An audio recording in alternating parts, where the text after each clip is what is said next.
We would do 4 one-hour shows, you know, When? till 3, 4 o'clock in the morning, and on a Monday night, for instance, at 3 o'clock on a Monday, whether you came to see me or Vic Damone or Louie and Keeley, you literally could not get through the door at 3 o'clock in the morning.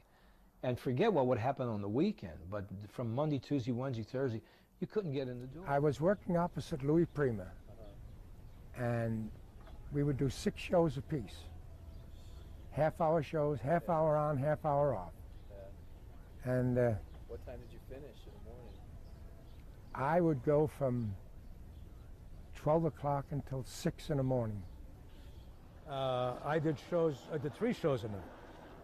And I did shows late enough that everybody from the Strip could come in, like Keeley and Louie used to do.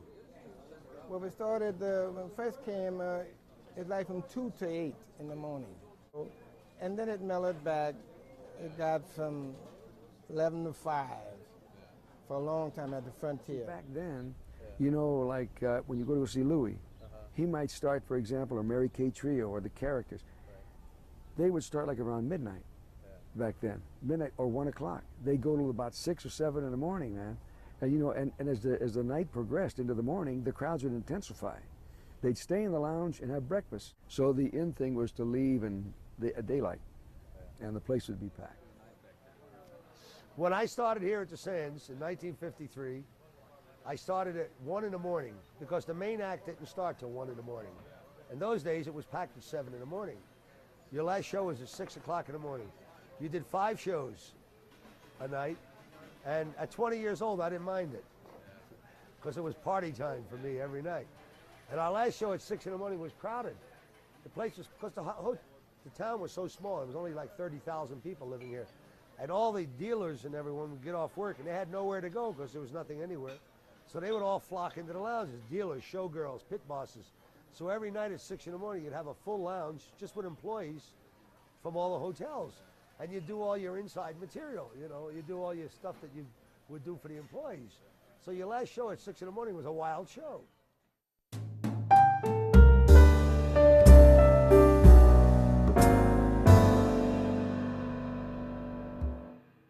All our friends getting up on stage. I mean, there was nothing at any given point to see Sammy Davis or Louie and Keeley and come to see me, and we would go see them and we would get on stage with them. It was a fun place to be. Monaga, Nicaragua is a beautiful town. You buy a hacienda for a few pesos down. You give it to the lady you are trying to win. But her mama doesn't let you come in. The villain swings like a pendulum do. Bobby's on bicycles 2x2. Westminster Abbey, the Tower of Big Ben, the rosy red cheeks of the little children. Have you seen you in all the old familiar places? There was a Spanish flea, a record store he thought it'd be.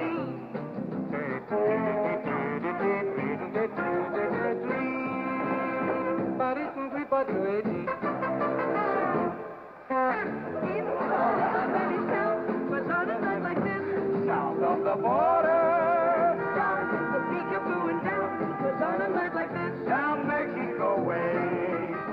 Oh, I had everybody. I had Buddy Hackett used to come up. I had, I just name him. I just name any celebrity that came up. Buddy used to come up. I say to every bachelor looking at me this evening that if you can live without it, live without it.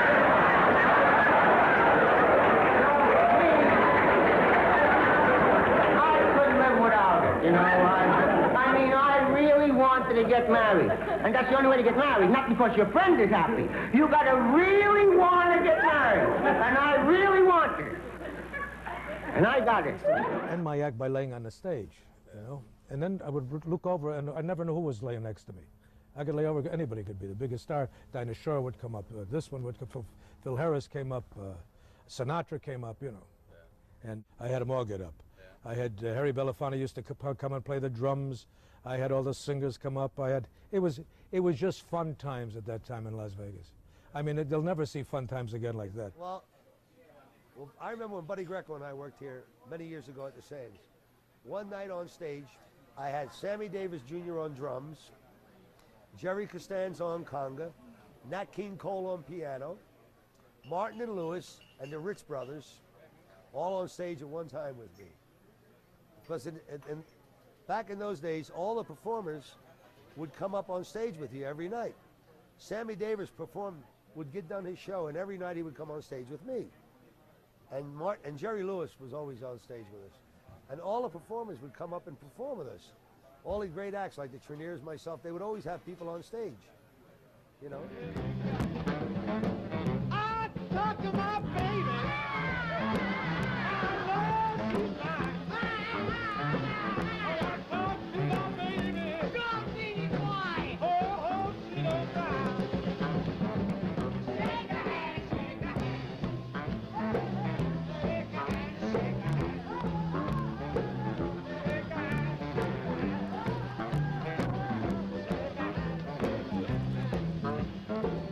When I saw that you were there, I said that I didn't care. I knew that I was feeling fair, 'cause I lost my other hair.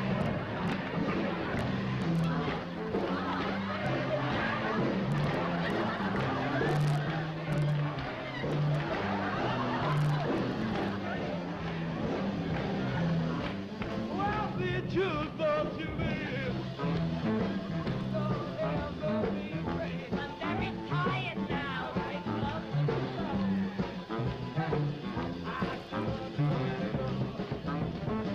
shake your hand, shake your hand. Shake your hand,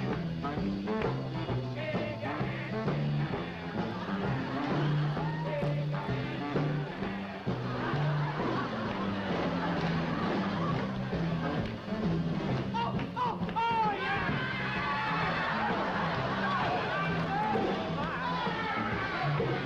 It's been so kind. Oh, no. Shake your hand, shake your hand. Shake your hand.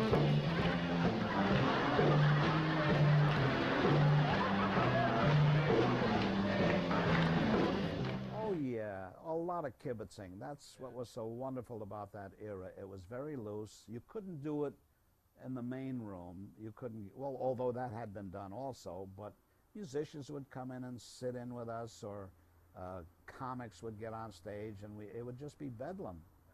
But that was the golden era of the lounges in Vegas. It was loose and fun. Blue skies above, everybody's in love. Up a lazy river with me.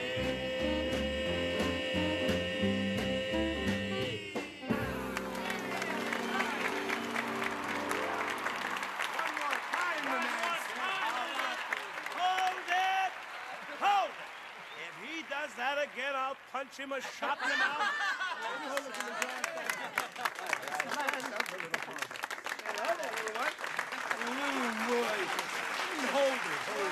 don't think it's right for his nose is not as flat as mine.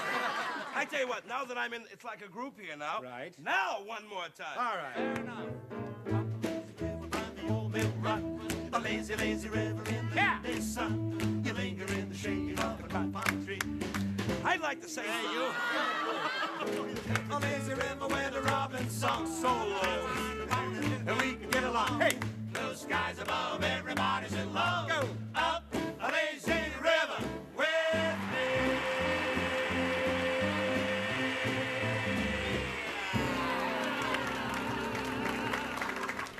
That's when the Sands was just still doing Frank Sinatra was still there, and Tony Bennett and all those guys. So it was really a great era, and I just caught the end of it. As a matter of fact, the Top of the Dunes was the last room in this town that was really the lounge nightclub type of thing. When I was working up there, it was the hangout at that time. And the same evening, Frank Sinatra and Sammy Davis Jr., Liberace, and Tom Jones, they would all come in at the same time. I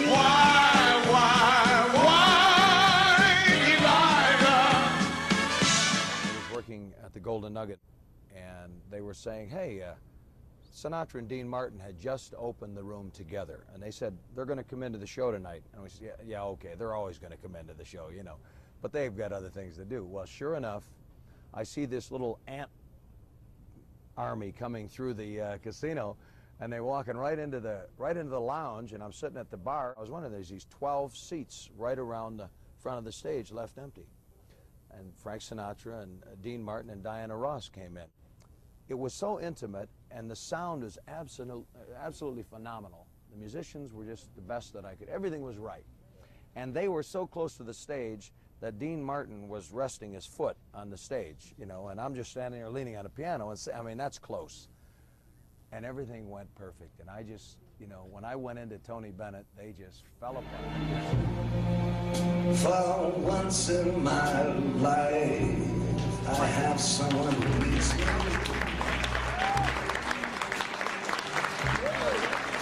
Thank you for remembering. It's someone I've needed so long. For once unafraid, I can go where life leads me. And somehow I know I'll be strong. And then I went into Sammy, and Dean got up and started intermingling with me and playing. Oh, Sammy, that's not. Well, let me sing that song with you. And I'm, oh, Dean, you're here. And, you know, and Frank saw it. They were cracking up. And then when I did Dean, Frank got up and, you know, kicked the stage and was playing. It was a night that I'll never forget. To have Frank Sinatra and Dean Martin from me to you away and be able to perform captive audience with everything right for an hour, you know, that was one of the highlights of my career. Definitely. Sinatra said hi, and we sat down and we talked, and we kind of hit it off.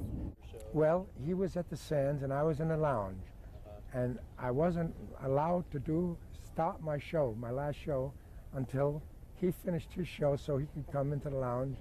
I was working with a big jazz musician by the name of Vito Musso, who Frank Sinatra loved too, and we used to have a million laughs. We used to turn this guy loose on him. It was hell to pay, you know. And then Sinatra would come there and we would heckle each other, and they'd throw pies and they'd have wars and things like that. And these people would actually pay $100 for a seat in the lounge. You know, because they knew Frank Sinatra was going to be there, Dean Martin, Peter Lawford, Joey Bishop, and all those kinds of guys. If I didn't care more than words can say, I'll tell you what, if I didn't care, would I feel this way? So, if this isn't love, then why do I preach? And what makes my head while my heart stands still? If I didn't care, would it be the same? It's getting close. Would my every prayer begin and end with just your name? And would I be sure that this is love beyond compare? Could all this be true if I didn't care for you? When Dean Martin got up, and he was with a big party in the back, and they all started to come up. Jimmy Durante, oh gosh, there were so many of them, all big stars. They got up from the first show, this was, and this was going through the second show. The Frontier Hotel, we used to go to work at 9 and get off at 3, but a lot of times we didn't get off at 3 because all the entertainers used to come to town, come over to our show and get up there with us, like Liberace or just everybody.